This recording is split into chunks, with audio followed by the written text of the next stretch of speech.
Justin, wake up. Skins, I done told you to keep quiet or I'll whoop you. Justin, it's time to start promoting the 5th annual live stream for The Cure. I can't believe it's been a year already. We've raised over $30,000 for cancer research over the past 4 years. You know what that means. We have to make this year our biggest year yet. This year, we're looking to add $15,000 to that total. And beyond. Join us May 19th through the 23rd for over 50 hours of live entertainment from podcast partners and content creators from around the world. With your help, we can continue to fight for a future immune to cancer. Learn more about this year's event at livestreamforthecure.com. Together, we can make a difference.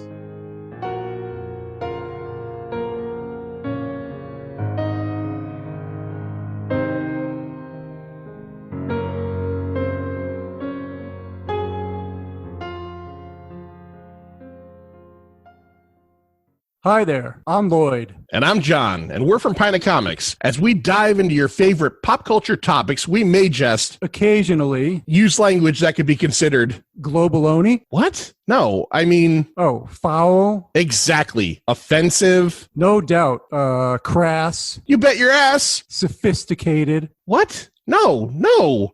Anyways, you get it by now. It's mostly just Gutter talk. And one more thing. Watch out for spoilers. Sometimes we drop them like trousers. You've been warned. Listen in.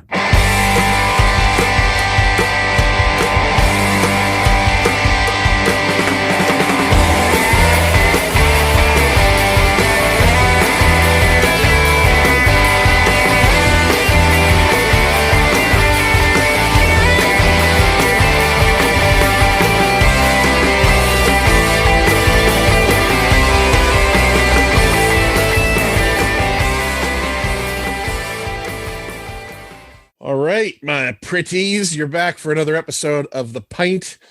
It is I, John, and over there in the Red Sox shirt, it is Lloyd. Lloyd, what's going on this week? It is I, Lloyd, the Manster.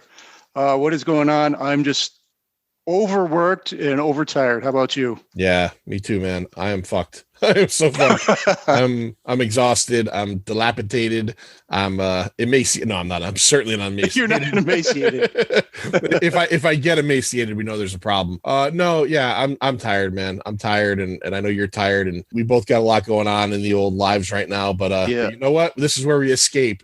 This is our little cave in the woods, our little Pina Comics cave in the woods. You know what this also is, Lloyd? I wanted to bring this up because this is kind of exciting, and we'll bring it up. What is it? What? This is like, it's not one of the last because there still will be some more, but this is the end of the Zoom run that we're kind of been on for a year and a half now, almost. It's the end of an era coming up, right? It's kind of an era, yeah. This is episode, I think 189. I think is where this falls. Wow, that makes over 100 for me.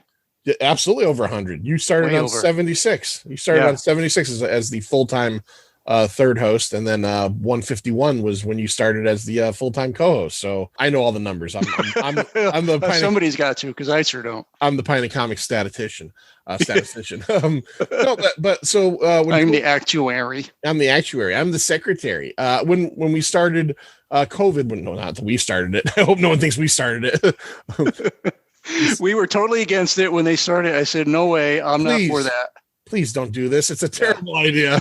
People are going to be in their houses. And I want to leave my house in the next year and a half. But the first episode around that started the Zoom run with COVID, where we weren't doing live recordings, was about 125. So we're at about 189. So if you think about it, that's a little over a year and a few months. That's too many. It is too many. From where we sit right now, next week, at the end of the week, you, me, and Larry are going to be recording an episode of The Pint and an episode of On the QT, our new podcast over at Forgotten Entertainment. That's which right. Begins on May 25th. So please go to ForgottenEntertainment.com, anywhere you can find your podcasts. Add that to your subscription so that you get us twice a week for 10 weeks in a row, 11 technically with the introduction episode. May 25th is a small introduction episode, 3 minutes long. And then on June 1st, we start in earnest. I don't know who Ernest is. Who's Ernest? We start in earnest with Reservoir Dogs, with our multiple time guests here. Can you handle 2 pints a week? I think I can handle it. I don't No, know. I mean the audience. Yeah, Oh. can you guys handle it? I hope times they a week. can. I hope What's they 2 can. pints? Is that a pints. quart? Yeah, that's a quart, right? 2 pints Yeah. is a quart. 2 pints Yeah. of quart. Yeah. We're a quart of comics for the Quarter- next 2 months. Quart. I always use that. Like I always think of Chinese food when I'm trying to figure out what's in a quart. 2 pints in the quart. Yeah. But our multiple time guest, the redheaded internet stranger Laura, joins us for the first episode of On the QT. So please check it out. We're going to talk about the Quentin Tarantino films from Reservoir Dogs to Once Upon a Time in Hollywood. Runs through the summer. So something you can listen to at the beach or while you're, at a softball game or, Yeah, you know, it's a good time. whatever you do during the summer. If you Have a picnic. get high on Quaaludes. Just, just ignore everyone else. Just listen to the pint. That's right. Have a pint. Listen to the pint. Get high on Quaaludes and have a threesome with a couple of dudes you never met before. Just blast it in the background, you know? Just blast it in the back. Yeah, just get railed while you're listening to us talk about Jackie Brown. Anyways, this episode is a top 10 episode. Just Lloyd and I, and we're going to be talking about, Lloyd, what are we talking about today? Today we are talking about not the best. We can't call this the best. It's our favorite, or maybe the top 10 movies that we really are go to for sports. Yes. Top 10 sports movies. Oh yeah. I'll be honest. I want to go right to this, right to the beginning of this before we talk about the actual list, is that I realized something. I realized as many influential and great sports movies there are, I don't know if as a genre it speaks to me as easily as, like, if we said top 10 action movies, I would have a list of 1,000. If we said top 10 horror movies, I'd have a list of 250. If we said top 10 comedies, I didn't have as easy a time as picking enough to get to my top 10. Now, I think I had the opposite effect on me. Yeah. The other thing I wanted to bring up is that there are some really classic and influential sports movies that I have never seen. I'm going to name 3 right off the bat just to give the audience a gauge. Now, if they're on your list, they're on your list. Don't say them. They're probably on my list. Don't say them. Just keep quiet. But I just want to give people a look into what might be coming up on mine. I have never seen Hoosiers. Okay. I know that's a classic basketball film. I know everybody who loves basketball and loves movies loves that movie. Gene Hackman and Dennis Hopper. Have never seen it. Yep. I've never seen, now this is a little bit more of a newer film that a lot of people love. I've never seen Miracle, which is the Kurt Russell Disney hockey film, 1980 yep. Olympics. I've never seen that. And I mean to see that too, because that looks great. And probably the most famous sports movie that I've never seen, and it's definitely more of a comedy, but I'm going to put it right up there. And this is one where I know I'm going to get some feedback from listeners, and I might get some ribbing. I think I know where you're going. I've never seen Caddyshack. Caddyshack. Somehow I've seen all the classic. Noonan. I've never seen Caddyshack. You probably even know a bunch of quotes from Caddyshack. I absolutely do. I know about the Baby Ruth in the pool. I know about the gopher. I know, me, Bill Murray. I just heavy stuff's not going to come for a while. So I own it on DVD. I had bought it years ago. I'm gonna fucking watch it because I probably should have watched it for this just in case it fell. Yeah, that might have actually made your list. Let me tell you something. Yeah. I watched a whole bunch of movies for this list over the course of the last 6 months, and there's probably 2 or 3 that made it that I had never seen before.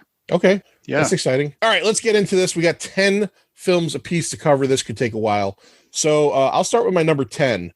And immediately, I'm sure people are going to go, oh, Christ. You go, this guy's list. But this is one that I had seen very recently. I saw it in the movies when it came out. And when Disney Plus, now has all these films on it, I watched it maybe last year during COVID. And I can't tell you, it just made me feel good all over, right? If we do this list a year from now, it might not be on my list, okay? It's the only one I've ever heard of that covers the sport that we're talking about. It's about bobsledding. Okay? Oh, you saw that. Yeah. So this is from 1993, one of the final films of the great John Candy. This is the Jamaican Olympic bobsled team movie, Cool Runnings. Now, I had seen it in the theaters and remembered very little of it, but I will tell you one thing. I always remembered the ending to this film. Flipping through Disney Plus one night, I tossed it on, and I said, you know what? Fuck it. I've got nothing going on. I'm in that kind of zone where I don't want to watch something I have to pay attention to. I want to just lay here and look at the TV and soak it in. I'm sure you've been there before. I'm there, yeah. And I threw it on.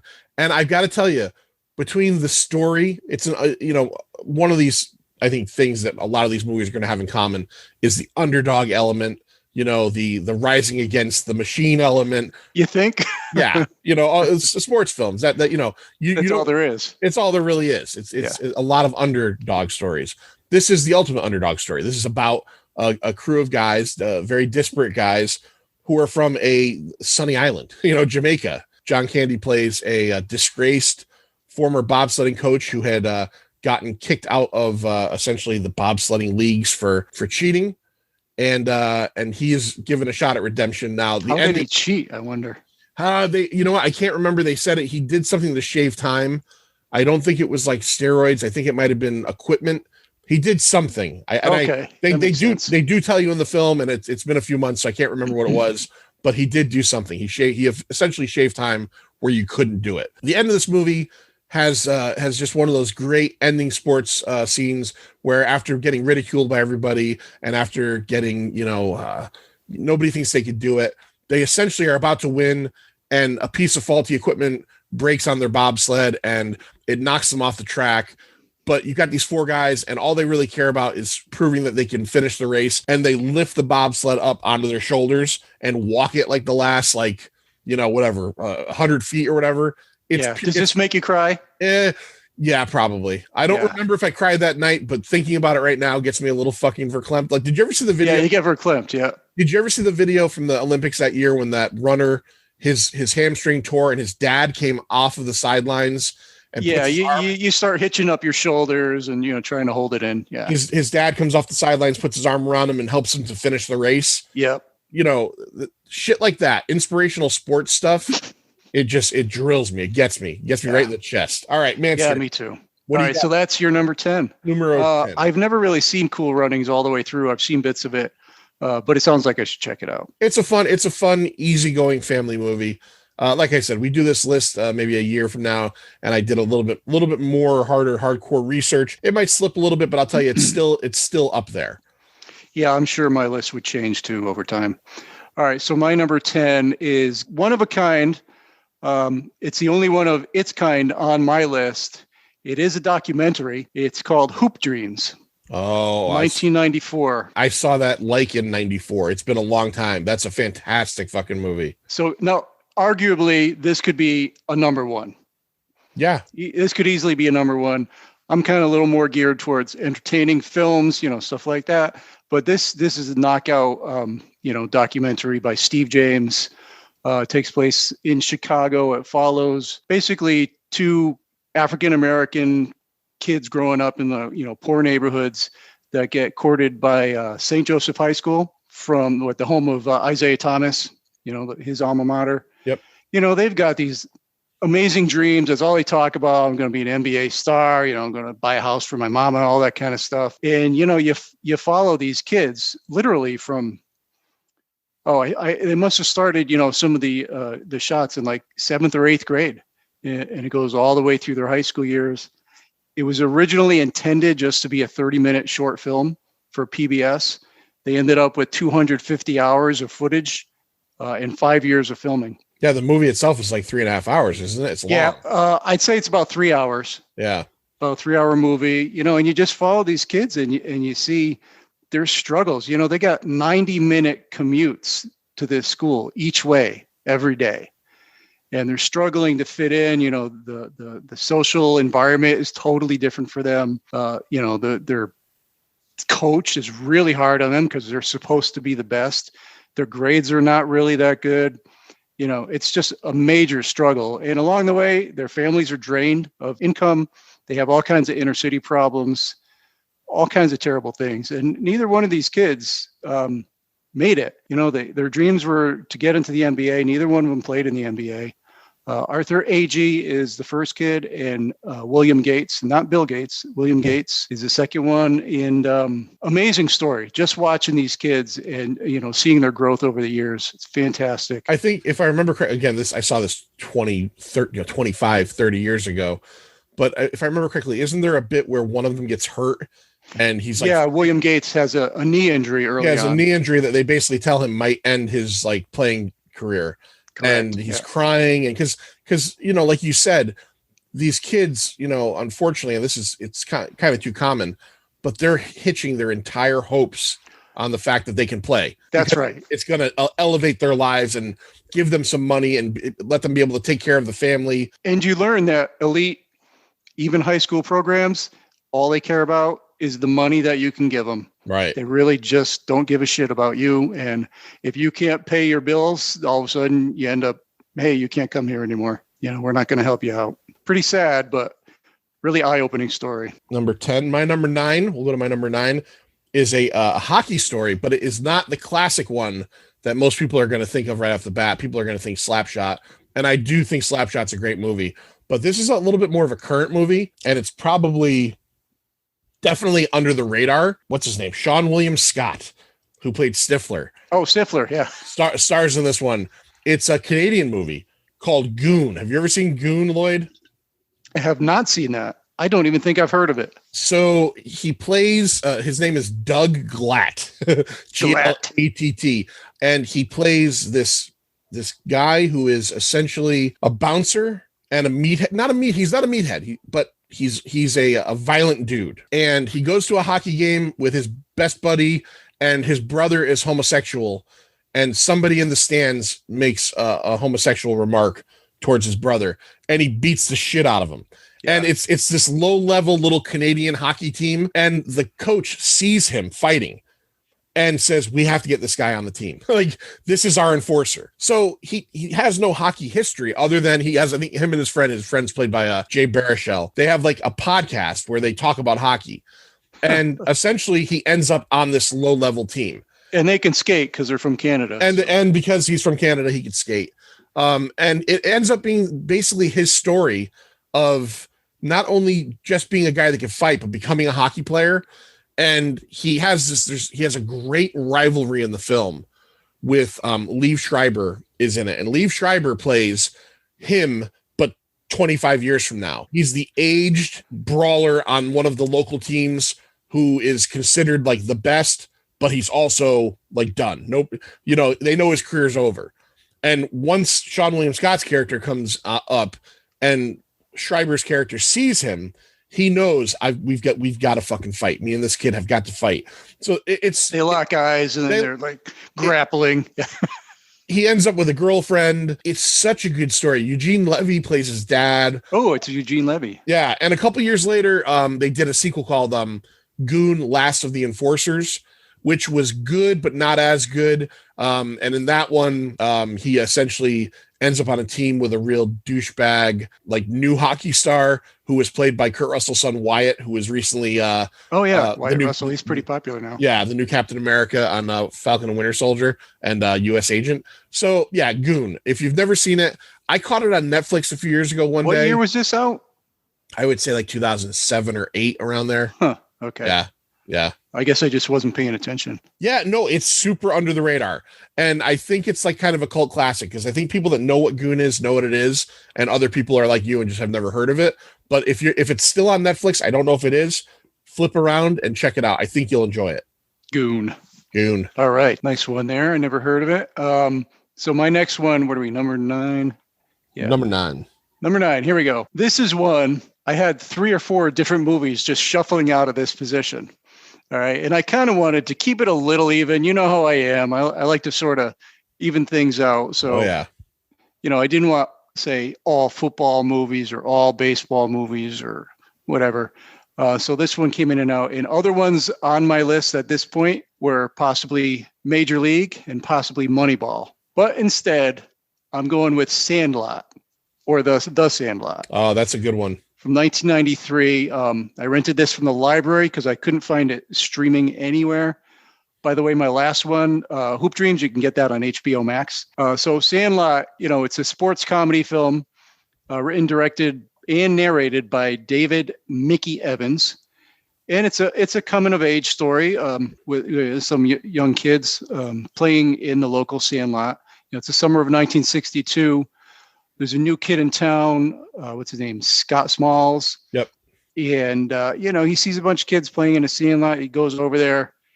He can't even throw a ball. He can't catch. He can't do anything right. But he really wants to play. He loves the game. His dad sort of is kind of a dick. His dad's played by Dennis Leary. Stepdad, right?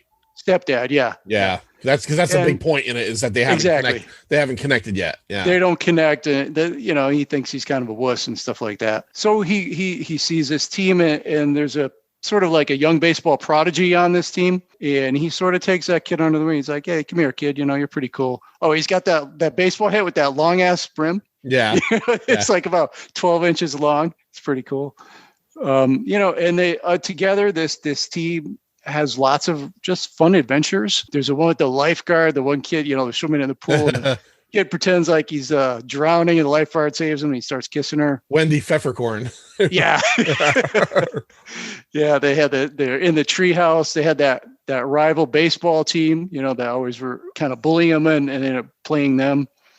There's a traveling fair. And then, of course, the one thing, kind of like the recurring thing in the film, is the dog, or the beast. Yeah. So when they hit the ball over the fence in the sandlot, you hear these terrific sounds of like is some kind of monster dinosaur over there, and they call it the beast. It's a dog that eats all the balls. And of course they're afraid to go over there.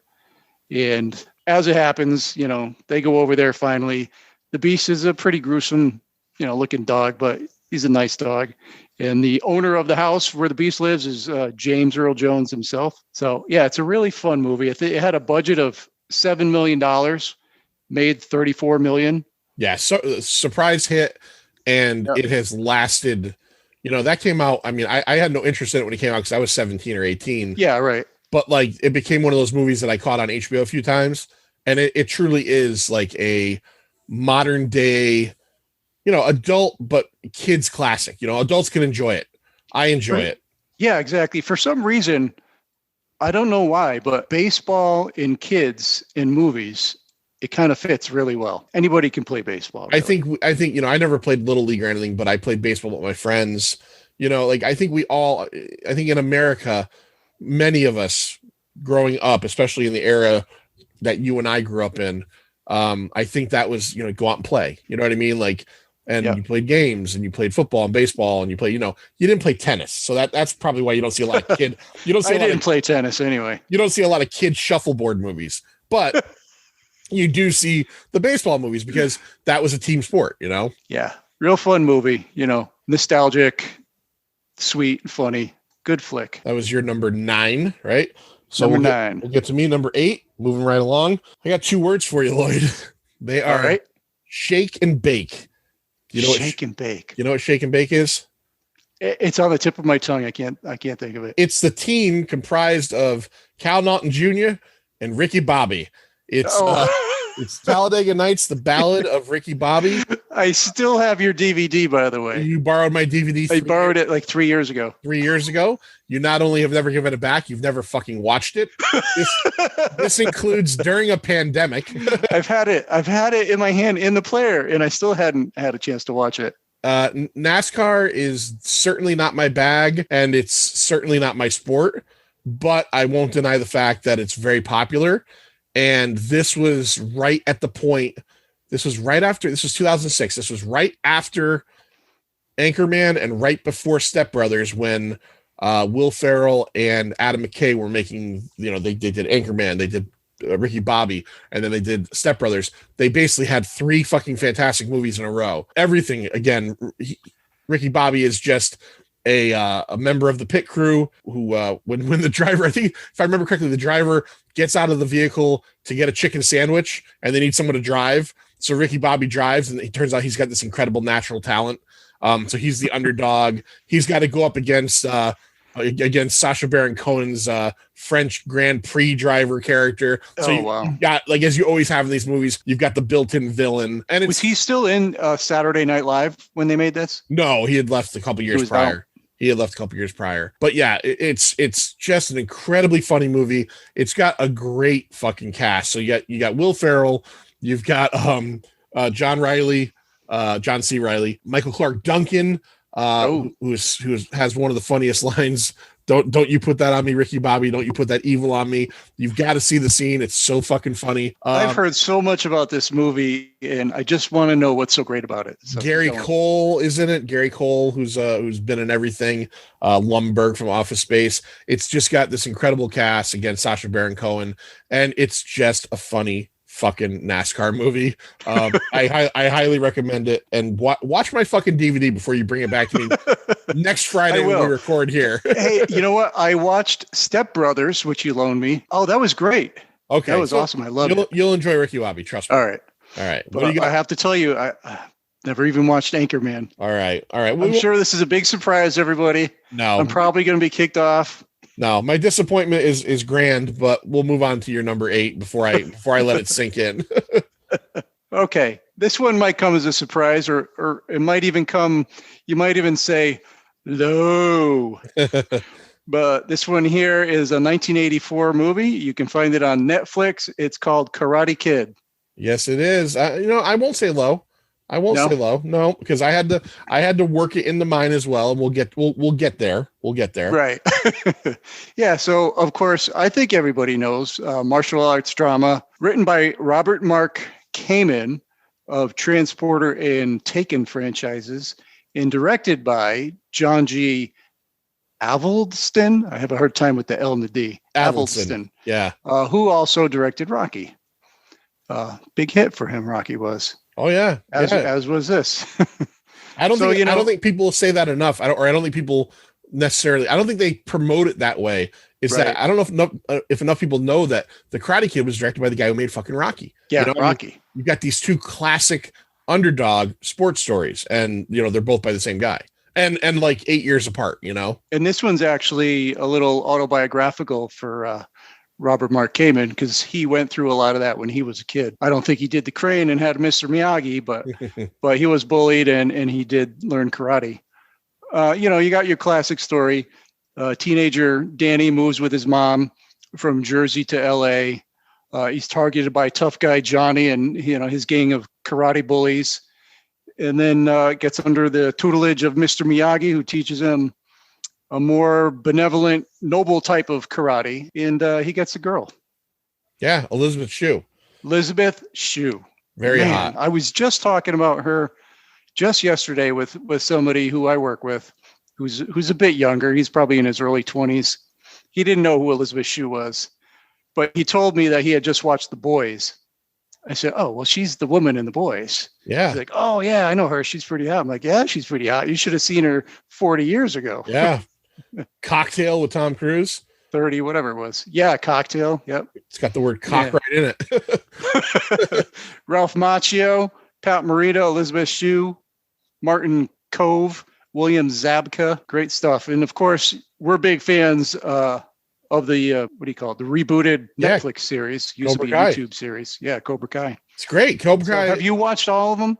So far, all the seasons? Up through season 3, yes. Yeah, good stuff. Yep. It gets, I'll tell you, through 3 seasons, I'm never, I think we as podcasters and we as just people sometimes tend to nitpick at stuff, like, oh, okay, this season wasn't as good, or they went a little far with this. I see little bits and pieces that I could tell are like, okay, they're maybe they're going a little bit off the rails here. I don't care. I love it.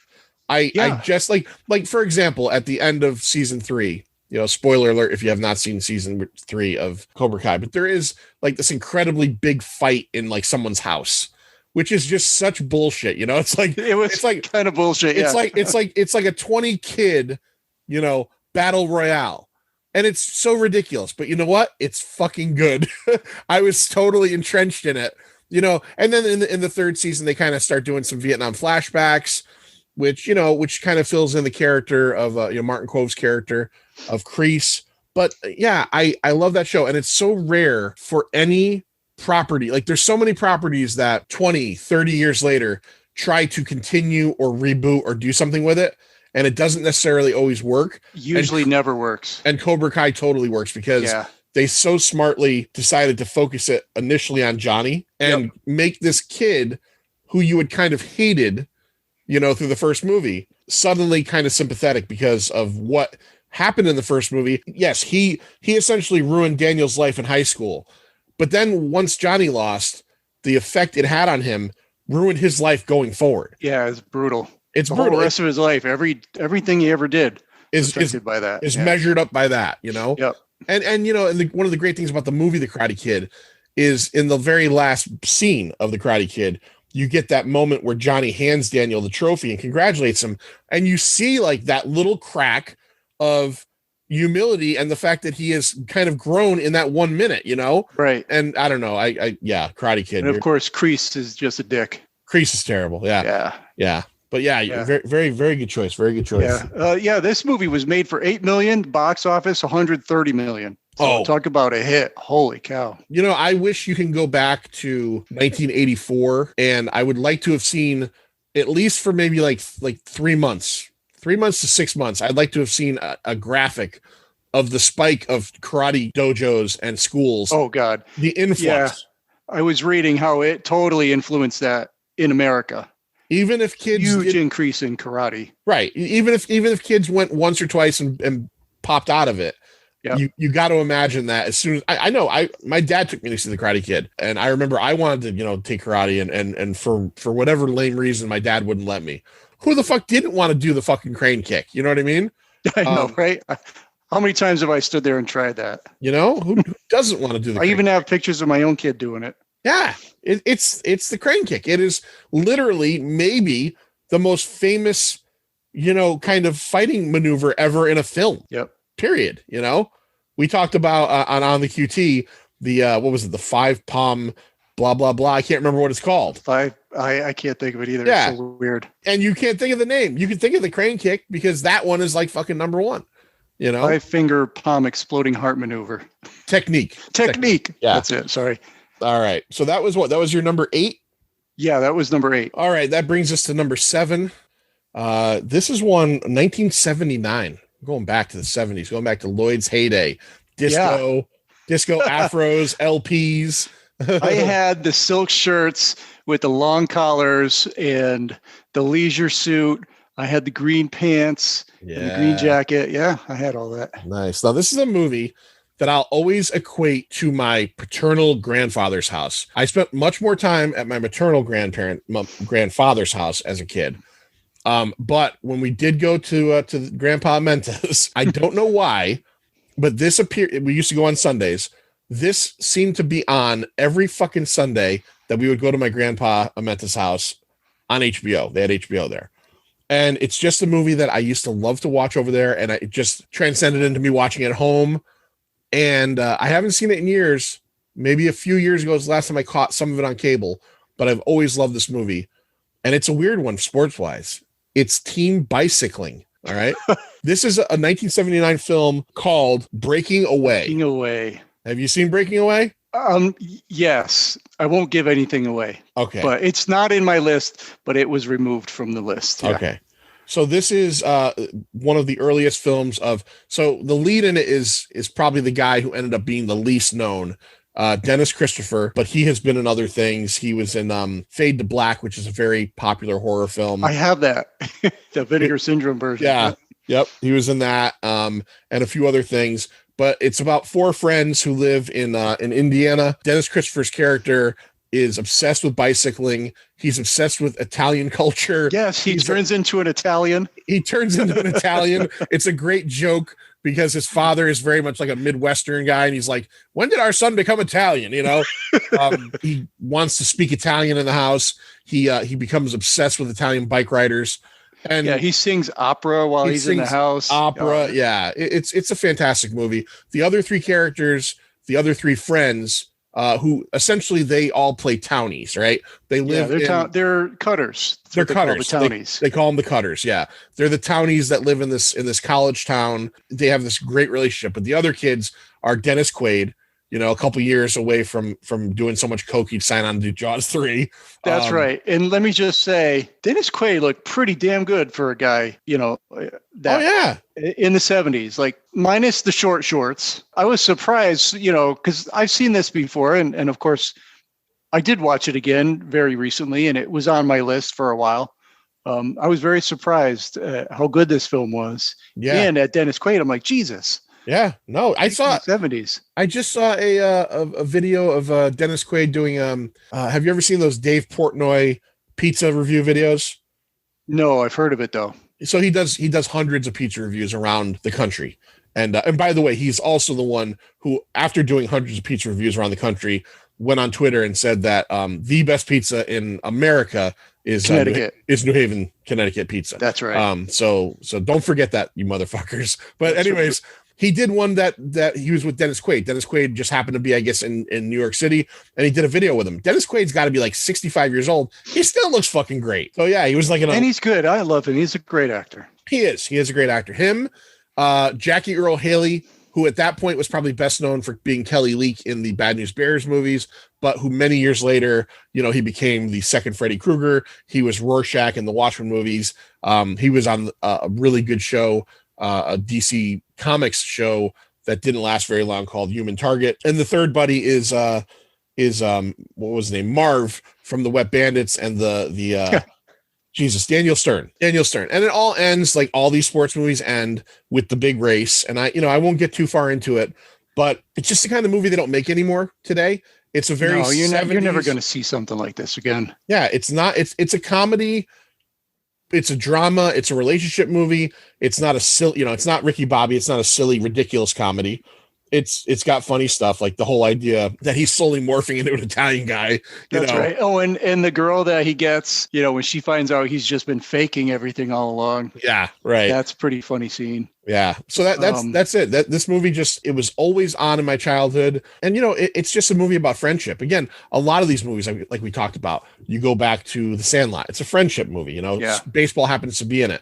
This is a movie about four guys and their ultimate destinies, and it just so happens to revolve around, whatever it is, 10-speed bicycling. Which was pretty hot. It was very popular back then. Yeah, and the ending race, I should say, is a relay race. It's not a relay race with four guys where one guy does 90%. Right. Four guys switch out after every couple laps, and the lead character is doing most because he's the true bicyclist. But yeah, so if you've never seen it, Lloyd, where did you watch this? I'm pretty sure it was on one of the streaming services. I don't recall which one. All right, well, if you got Roku or Amazon, or what, I think I might have rented this one. Yeah, this is one that I actually rented. Okay, well, I strongly suggest it. If you've never seen it, check it out. I think it's well worth it. All right, Lloyd, what is? I remember a good scene in that when he's training. Oh yeah, he's like training on the highway, and he's got this biking truck or whatever the heck that truck was in front of him, and the trucker's going and going. He's like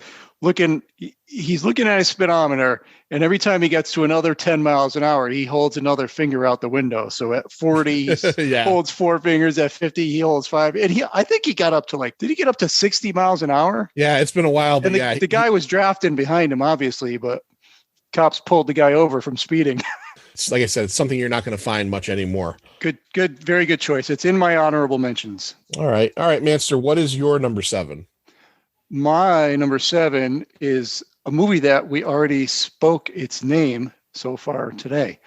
Slapshot, 1977. I can watch this. You can watch this for free on Peacock TV, by the way. Peacock TV, part of NBC. You don't have to pay for it. You said that like you worked for Peacock TV. I know I did. I know. That's ridiculous, right? Peacock TV, part of the NBC family.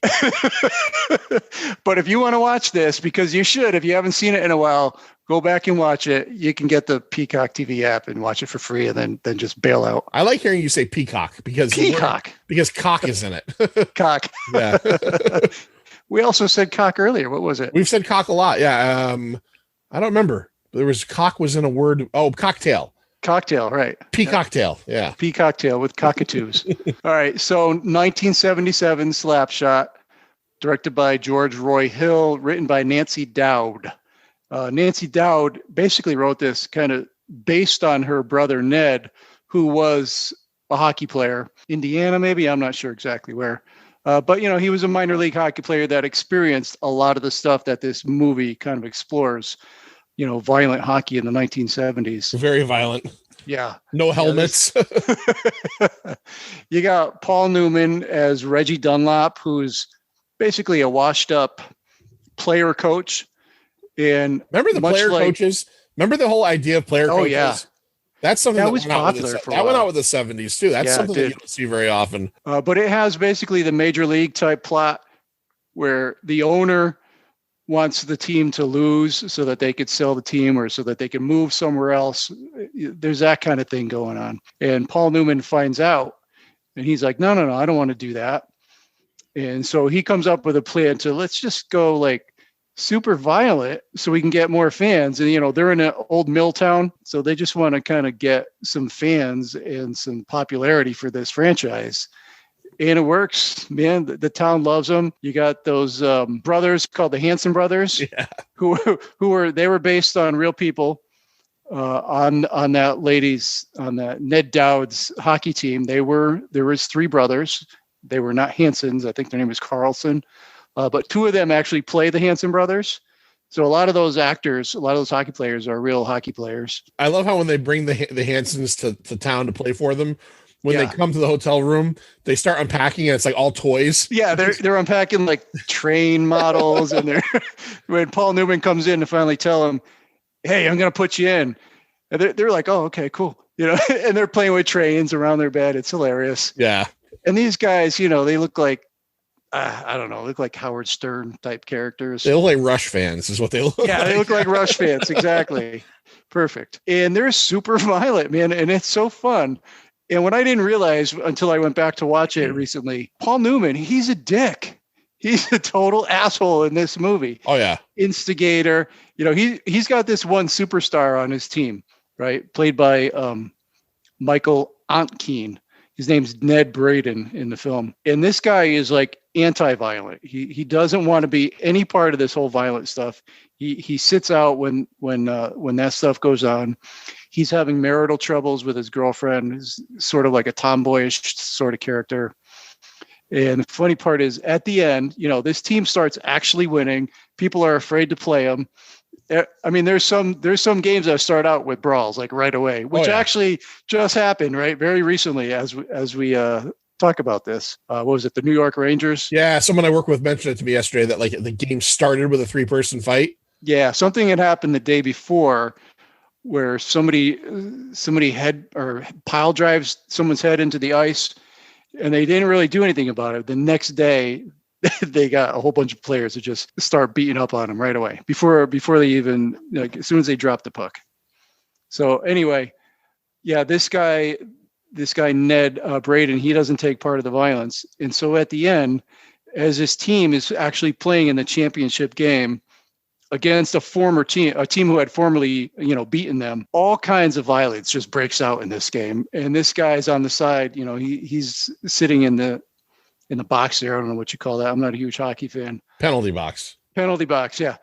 He's sitting there not doing any, and he's getting so sick of watching the violence, he decides to just take matters in his own hands. This is at the end of the movie. He goes out there and he starts doing a striptease. You remember this? Oh, he skates around. He's taking everything off little by little, and he gets down to his jockstrap. That's all he's skating around in, and it's hilarious. So you got the violence on the one side, and you got the striptease over here. It's such a good movie. It's so fun, and I guess Paul Newman even says it's the most fun he ever had making a movie.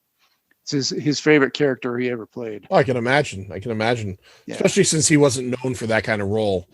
Right? He's always like a cool dude, Cool Hand Luke, Butch Cassidy. Yeah, he's the leading guy. You know what I mean? Like, not like, and this was the point where he was starting to get older. And it's a fucking fantastic. He's sleeping with other players' wives. Yeah. And then talking to the player. It's crazy. Yeah. It's 1970s, man. It's what happened, man. It's the 70s. Yeah. All right. So that was Lloyd's number 7. So my number 6, we don't have to talk about because you already talked about it. And I had to figure out where to put it too. And I did have a hard time whether this was going to be top 5 or not, but it ended up at 6. It's The Karate Kid. Karate Kid. Wow. Number 6.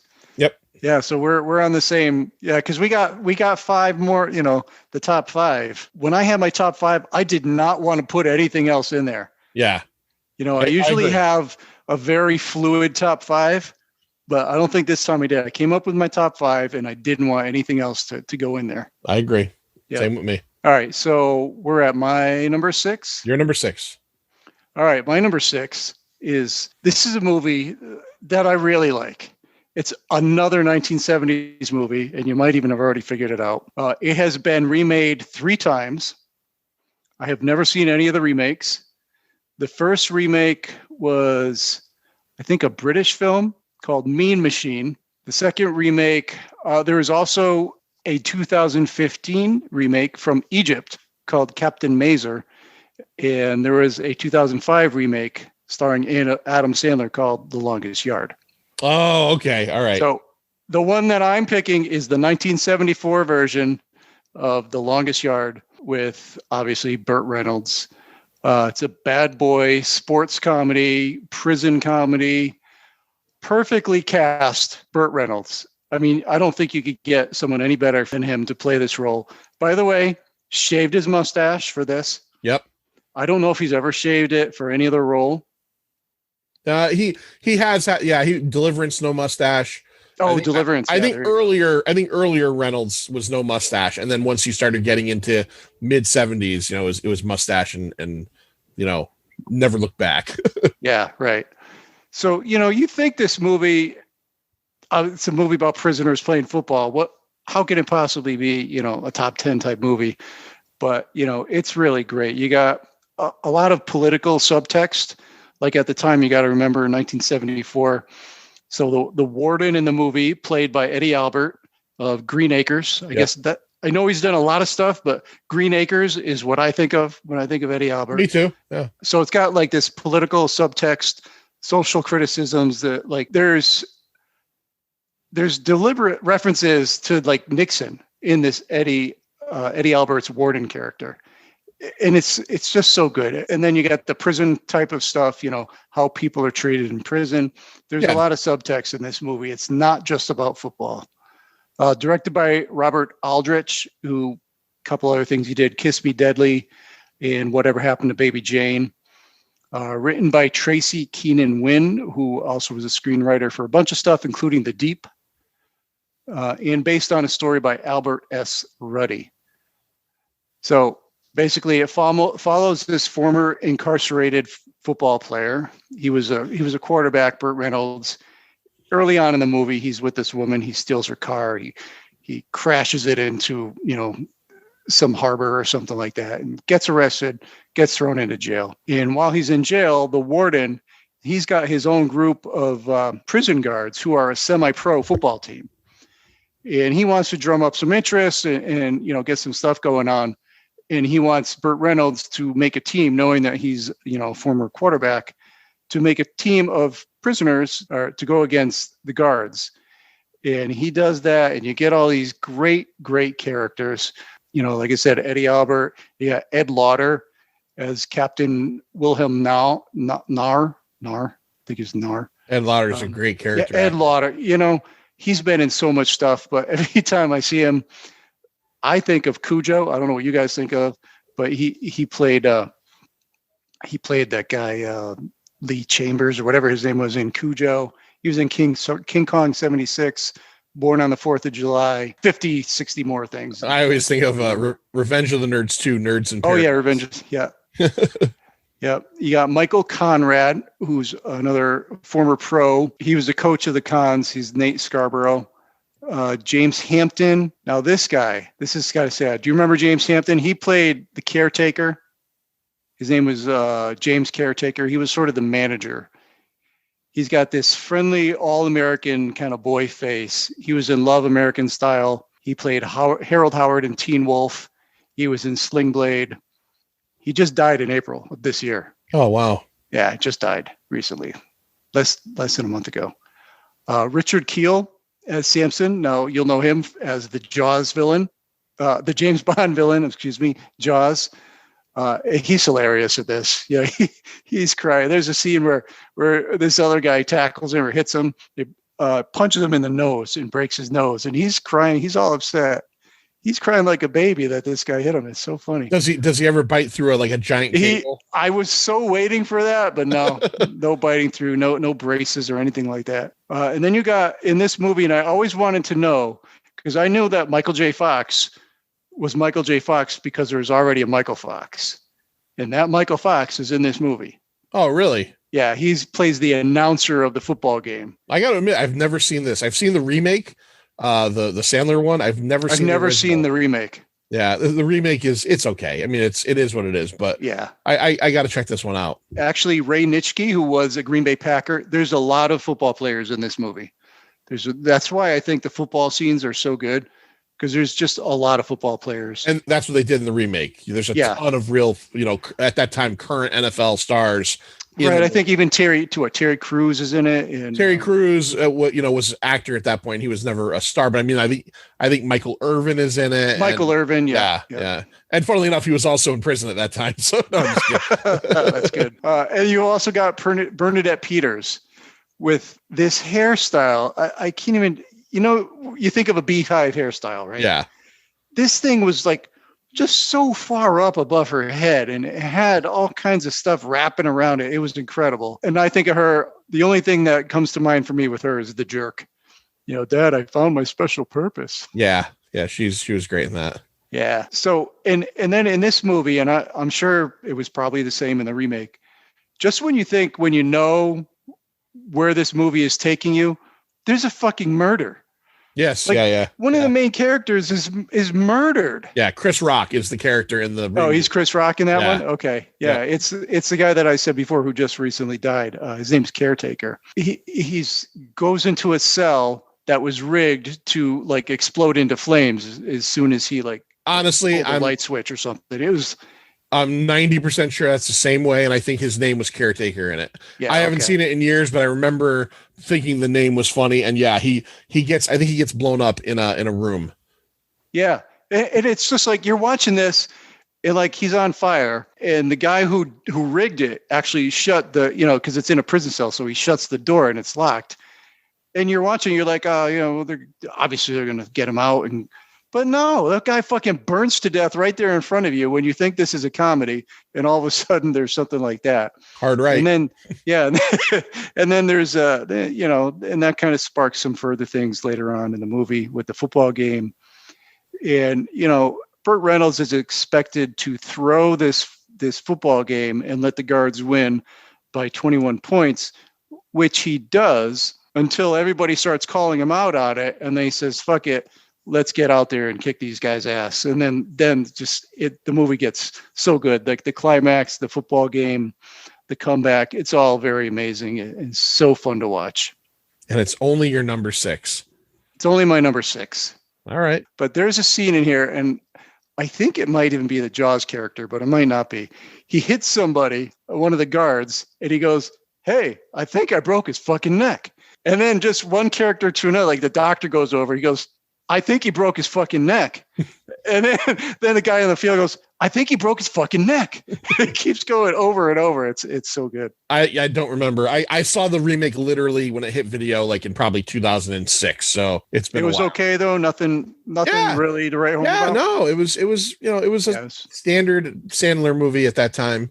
And from what you're saying, it sounds like it was extremely close to remake, because it's the same thing. He's going to give the game up, and then everybody starts getting on him, and he turns, of course he turns, to the point where he's not going to let it happen. It sounds. So who does Sandler play? The quarterback? Yeah, Paul Crewe, right? That's the same. Crewe, yeah, Crewe. Yeah. I remember that for whatever reason. But yeah, Sandler plays. He's like an ex-NFL hotshot. Same thing. He steals his girlfriend's car.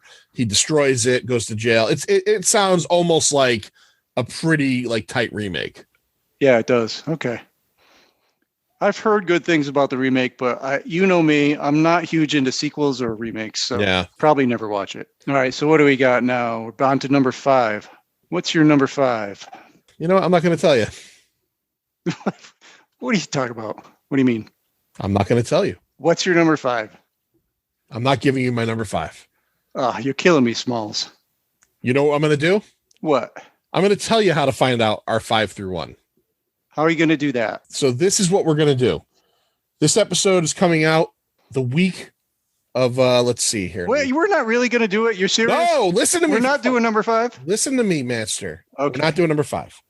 All right. So this episode, Lloyd, is going to come out week beginning of May 9th. All right. Yep. And if you're a fan of the pint and you want to hear our 5 through 1, we're going to put you through a little bit of hoop that we don't normally do. but we're doing it for a really good reason. Here's the Hoop reason. dreams. The hoop dreams. All right. You probably have heard at the beginning of this episode and several prior episodes, the promo for live stream for the cure. Okay. This is a very cool thing that's put on by some podcasters, Nick and Gerald from Two Peas in the Podcast. And Nick is Nikolai's Kitchen, formerly of Epic Film Guys. This is their 5th year doing the live stream for the cure. And it is looking to raise $15,000 for cancer research. Okay. Up to date in the 4 previous they've done, they've gotten $30,000 raised towards all this. And what they do is essentially for 3 days, they have podcasters from all around the world, all over the place, come on and do their show live. Okay. You can check it out. You could donate. It's interactive. I will tell you right now, you could go to livestreamforthecure.com. And once you get there, you'll see how you can check everything out. It's, I believe it's on Twitch. And I think there's some other avenues, but go to that website, check it all out. Lloyd and I got involved this year. I don't think it's any secret on my end that cancer has been unfortunately something that's been in my life and it's been in Lloyd's life too. Yep. And probably everyone out there listening as well. Probably everyone out there has been touched by it. We both have been unfortunately touched by it pretty closely. I thought it was really cool when we got the chance to do this. I talked to Nick, and the funny part is he put out a call for podcasters. He needed some slots filled, and he gave me the option of the slots that we could pick. There was like 5 or 6 slots, and for me, weekends are hard because of my work. So I saw one of them was Wednesday, May 19th at 7 p.m. And I said, "Oh, that's perfect. Wednesday night. I'm normally off Wednesdays, or I could easily get it off." No one's picked it for whatever weird reason. And what is so special about that time slot? We are the first podcast on this thing. It's a little bit, I guess, pressure, but you know what? In the end, it doesn't matter. It's for a good cause. We really want you guys to go to the website again, livestreamforthecure.com. If you're on Twitter, please check them out at livestream4 cure. You could even go in and go to their website now and start donating early if you want. If you choose to donate under our name, we can't appreciate that anymore. Right. But that would be amazing. That would be amazing. And we love our listeners, and we love all of you guys and girls who listen to this show. But what we are going to do on our episode is we are going to do our 5 through 1. We're going to finish our top 10 over there. We're going to finish our top 10 over there. It is not going to be an episode of Pint of Comics. So if you can't get over there, we're sorry. But the good news is that all of the videos, because this is going to be a video podcast that we're doing for live stream for the cure, end up on their YouTube channel eventually. So if you want to get our 5 through 1, we'll give it to you there. And for anybody that maybe didn't go or didn't check it out, maybe on the episode a couple weeks later, we'll run down again just to give you a little bit, but you won't get to hear the whole show. So if you want to hear the whole show, you've got to go to live stream for the cure. Again, Wednesday, May 19th at 7 p.m. We're kicking it off. Paul from the Countdown, who's been on, is going to be part of it. Paul's awesome. Paul's awesome. Love the Countdown. Joey, Mark, and Aubrey from So Wizard. Joey, Mark, and Aubrey are awesome. Yeah, that's some of the people we know. There are tons of podcasts. If you've been listening to podcasts, I'm sure you've heard lots of promos for it. Yeah, it's blowing up right now. And if you go to that website, you could probably check out like the schedule and see if maybe a show that you love or a show that you want to check out, what time they're going to be on. And like I said, again, this stuff all ends up on YouTube because I was watching some of the stuff from prior years. And, everybody's doing something different. We're doing our top 5 sports. I saw a few other ones. I think someone's doing like top comic book villains, I believe. But, you're going to get a lot of cool stuff. So we kind of fooled you into thinking this was a top 10. And it's the only time we'll ever do this until maybe next year when hopefully we get to do the live stream for the Cure 6. But please, again, livestreamforthecure.com and then Twitter at livestream4 cure, and go follow them, check them out, and come back for our next episode, which will be next week, and be there next week with us. Make us feel good. Come on. Come watch us live. You could, I think it's all interactive. You can type in, you can call us names, but most importantly, yeah, that'll be great. If you want, though, most importantly, throw a couple bucks towards cancer research. and that would be incredible. So until the next time, Lloyd, do you want to tell everybody where they can find us? Other than Livestream for the Cure, you can find us at pintofcomics.com. You can subscribe on Apple Podcasts, Spotify, Stitcher, Amazon, all your podcatchers there. You can find new episodes every week, every single week. For how many years now, John? It has been 4 years now. Every week. You do so much work, so much editing. Even when you're bogged down, it's amazing as much as you put out there. Thank you. You're welcome. Subscribe to the YouTube channel. Hit that little bell. Get your notifications on Facebook and Twitter. It's at Pint of Comics, and on Instagram, it's at @Pint_O_comics. That's it. What do we say? That's it. We say, see ya. It's over, Johnny. It's over. Nothing is over. Nothing. You just don't turn it off.